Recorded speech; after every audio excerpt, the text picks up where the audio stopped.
wanted to tell this story because I think it'll resonate. So, hi, I'm Sage Shalaris. I make R&B music. I'm from Jersey. And yesterday, I auditioned for Spring Awakening at their open call for singers. This has been my first audition that I've had for a show, for like a theater show, since I graduated from NYU in May. And it's quite interesting of this story, but I'm going to pause it because people are walking by. Okay. Anyway, so let me resume here. So basically, yesterday I got there. I already was sort of in a frenzy the day before because I didn't have any of my printed materials. I didn't have any money to go print. Literally. $0 in my bank account. Up until Friday. So I could not print my audition materials, my resume, my headshot, my sheet music, those materials, until the FedEx opened. So I took the anti-transit with my dad into the city, because he works in the city, at like 6:30 in the morning. I got there at 7 something. I walked over to the FedEx company in the Westin, which is down the street from the theater, and I what did I do? I printed out my materials at FedEx for like maybe $5, $6. So then, and there were other people there from the Spring Awakening audition that were there printing their materials too. So I felt already instantly better because I wasn't the only one. And so then I went to the line. I waited in line. I was at the end of the line. It wrapped around maybe 3 times. And the line also wasn't as bad as I thought it would be. And so I met some friends, Brooklyn and Austin. And we talked and we learned about each other's journeys as artists and things like that. Just fun small talk as we waited in line for maybe an hour and 2. And yeah, I met a lot of new people in line. That was really fun. And then they started collecting people's information, and like they gave you a number, and then once you get a number, you get a time slot to audition. So originally they told me when I first got to the door, finally, that my return time for the audition would be 7:30 p.m. But then maybe, and not even 2 hours, like an hour after, they posted an update on Instagram saying that auditions were going faster than usual, faster than they expected, and to come back at 4:30 instead. I'm so glad I saw that announcement, because a lot of people didn't, and a lot of people weren't able to audition today because they didn't see the announcement on Instagram yesterday, even though they got a number. So I love that I was on it and already on Instagram at that time, so I kind of already knew because I got the notification as soon as they posted. So that was nice. So then I went and I took the subway to the NYU area. I walked around near Washington Square Park for a little bit, and then I walked from that area of NYU campus to Bob White Counter for mac and cheese, because I've been dreaming about that mac and cheese for a very long time. Oh my goodness, the ducks. Guys, do you see that? Do you see the ducks? Oh my goodness, they're so cute. Okay, hold on. Anyway, so I've been dreaming about that mac and cheese for a very long time, and so I finally got it. Oh my goodness, the ducks, the geese. Ah, they're so cute. Oh my goodness. Okay. So yeah, I had my lunch, and then after my lunch, I got a notification from my psychiatrist. They took out $80. They charged me $80 today. Yesterday, because I had a balance. I haven't been working that much because I don't have hours at work, so broke sometimes, most of the time, but not now. I'm so rich and wealthy. Anyway, so I got a notification, an email from my psychiatrist saying, "Thank you for your payment." I said, "What fucking payment?" in my head. I was like, what fucking payment? I didn't pay anything today. They charged my card $80, my last $80 in my bank account. I said, why the fuck would they do that when I specifically specified with them, do not charge me, please, do not charge me until I can pay the balance in full. I don't want to do partial payments. Like, I don't understand why that even was a thing. And then anyway, so then my best friend texted me. She was like, I miss you. I was like, I miss you too. And then she was like, they're like, she was like, come to this place. And I was like, oh my goodness, I can't. I've got to get back to, the audition soon, and I can't go very far. I thought she was in Brooklyn. She wasn't. She was like 5 minutes away from me, and I said, wow, this is so amazing. I love it. So anyway, I walk over to her, and it was just so nice seeing her. And it was their anniversary with their partner, and it was just so sweet. I saw them, and we chatted a little bit, and then I took the train back to the audition. But before that, I sat down in Bryant Park. And before I sat down in Bryant Park, I was on the subway. I literally started crying. I was like, oh my God, bro. I can't believe I have $2. I woke up this morning, I had $237, bro. Like, what the heck? I just felt like I was being tested real bad. And it felt like God would, not even God. Like, it felt like the enemy was like just playing in my face. I guess doing that stupid scuba dance. Like, it felt like, and I was like, no, because I literally said to myself, there's no way that all of this shit could happen today and it leading to something worse, because that's just not how I'm built. I don't believe in the fact that bad things happen because you deserve it. I think bad things happen so that you can build up the strength to keep going, like, literally. And that's what I did. So I gave myself a pep talk in my head. I said, Ty, like, you got to keep going. Do not let this one little, or big, honestly, disencouraging event happen to you, instead of letting it teach you something and letting it teach you that you have to keep going despite all of that. So I kept going, and I kept having faith that, like, listen, I'm going to go into this audition room with faith that is leading to something bigger. Bigger than myself, bigger than this audition, bigger than this dream of mine. It's bigger than me. And so I just went in there. I saw someone new that I met earlier before we got our numbers, and I was like, because I complimented her on her makeup. Her name is also Gabby, which is cool. But yeah, so we started chatting a little bit more, and we were actually in the same audition, like, group, sorta, because she auditioned before me. She was in the group before me, and I went after her. And I was just like, wow, I just love meeting new people.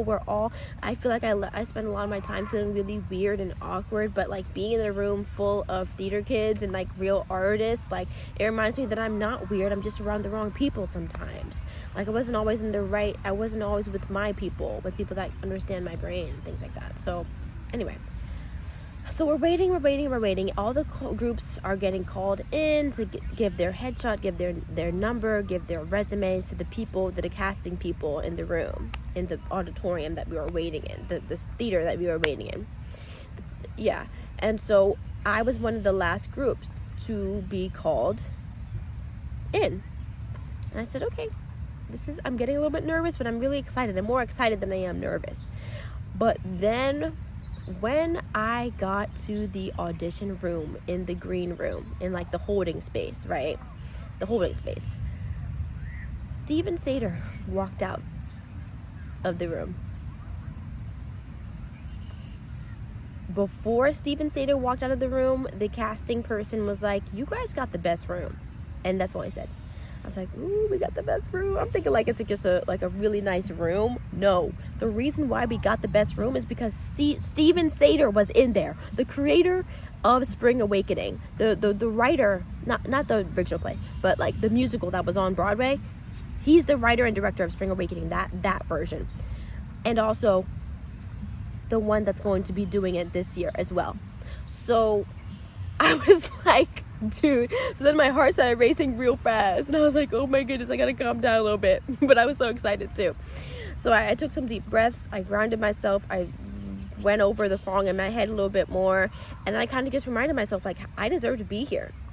I did not go through all this bullshit for it to not lead to something big. And I just started smiling real hard because I was like, damn, bro, I literally called it. I said that earlier today. I said it all day. And like my song, the song that was stuck in my head when I woke up this morning was Let Go by PJ Morton. And I was like, you know what, I just got to keep surrendering to God and giving it to God and giving it to a higher source, because this is above me now. Like, I'm already here, but it's above me now. It's no longer in my hands. Like, and if it is in my hands, it's where I'm holding it with God. You know what I'm saying? And so, dude, I went in there, I sang Young and Beautiful by Lana Del Rey, and I could tell, like, they felt the energy that I was bringing, because when I was singing the song, I literally felt chills of the earlier in the day, and like the emotion behind the lyrics, because the part of the song that I chose was the bridge, where she's like, dear Lord, when I get to heaven. And I just felt like the themes of God and religion and love and loss really resonated with the idea of spring awakening, the things that they explore in the song. So I chose that part of the song, and I just felt really great about it. I feel really great about it. Even just being in the room, I was really grateful to be there.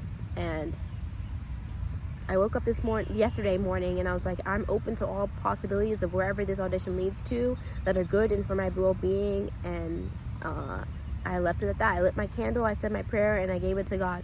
I continued to give it to God yesterday, and I don't know, it was really nice. Not really nice, it was really rewarding, really fulfilling, and I was just really grateful to be there in the room auditioning one of my favorite musicals that really resonates. It feels like it's the euphoria of musical theater, and it touches on really difficult topics, but real topics that people go through, and the way that it's in the setting of Germany in like way back, like 1800s, 1900s. Like, dude, the fact that it really surprised me when I was reading up on Spring Awakening that the play was even more perverse in terms of dealing with difficult topics, and it was so ahead of its time. So the fact that I was blown away, honestly. But yeah, I just thought that the song that I chose was really resonant with the show and like the themes of the show, and I'm glad that I chose it, because I could feel the emotion of it as I felt like I was channeling, honestly. That's what it felt like. But yeah, I got home, and not even I got home. After the audition, I went to a concert at Bryant Park, their picnic showcase, like show that they have different artists feature in, and Avery Wilson was there. He was singing. I actually saw his dress rehearsal before I headed back to the audition for 4:30. For 4 p.m. I got there 4 p.m. the theater, and I heard Avery Wilson. I was like, because originally I was listening to PJ Morton after my subway to Bryant Park, and I literally was like, why am I locked into headphones right now when I hear music outside? Like, I should tune into that. Maybe there's a message in there. And I don't know, I just felt really mesmerized by his voice, and I just felt called to listen to it. And so then I gave my resume actually to the people holding the show and like hosting the show, because I was like, hey, are you guys looking for interns? Because I just graduated from NYU and I got nothing but time on my hands now. There's more ducks. Oh my god, they're so cute. They took my resume, I took their email. I'm going to email them today and say thank you, for chatting with me, and I'm just very excited. Anyway, so on the subway, this story is all over the place. On the subway, I actually said a prayer. I was like, God, please send me a sign that everything's going to be okay, because I know that everything's going to be okay, but I kind of need a sign so I can know that it's going to be okay, And so I feel like Avery Wilson singing and getting my resume to these people, I thought that was the sign, right? I was like, okay, if this is the sign that everything's gonna be okay because I might get an internship with these people, I'm good with that. I'm good with that. But then the day just kept surprising me in beautiful ways and crazy ways and chaotic ways, but mostly beautiful, not gonna lie. Like, the bad kind of did not outweigh the good in this situation, and I'm really grateful for that. Still going, 14 minutes. So after the audition, I went to Bryant Park again, and I watched Avery Wilson sing live, and he really commanded the stage, commanded presence and attention in a beautiful way. I feel like the crowd was not a good crowd. I was having a great time, but a lot of them they had to get warmed up a little bit. But I really love how he owned the stage anyway. He came into the crowd and sang with us. Like, he's a powerhouse, and I wanted to like talk to him afterwards, but he kind of disappeared. I don't know where he went, but I really want to go see him at the Blue Note in a few weeks. I told my mom about it this morning because I was like, please, I really want to see him live again in a more intimate setting at the Blue Note. But yeah, so I saw that concert afterwards. I got myself an empanada. I went to CVS. I got myself some Stella Artois to have with my dinner when I get home. And there was some more bullshit with the NJ Transit, but that's neither here or there. Like, I just feel like a lot of ways yesterday was chaotic, but it was also equally, if not more, beautiful than it was chaotic. So I say all this to say, continue affirming the future that you want for yourself, and affirm that you can defeat all negative thoughts, or some people like to call it the enemy. You know what I'm saying? And know that you can defeat that you are the victor in every situation. And if you weren't the victor, you wouldn't still be breathing. If you're still breathing, that means that you have lived another day and you have more life to live. And I stand by that. But anyway, I'm Take Chilaris. Thank you for watching my very long-winded video summing up my audition for Spring Awakening. That was yesterday. That was an open call that I have a good feeling about. Anyway, goodbye.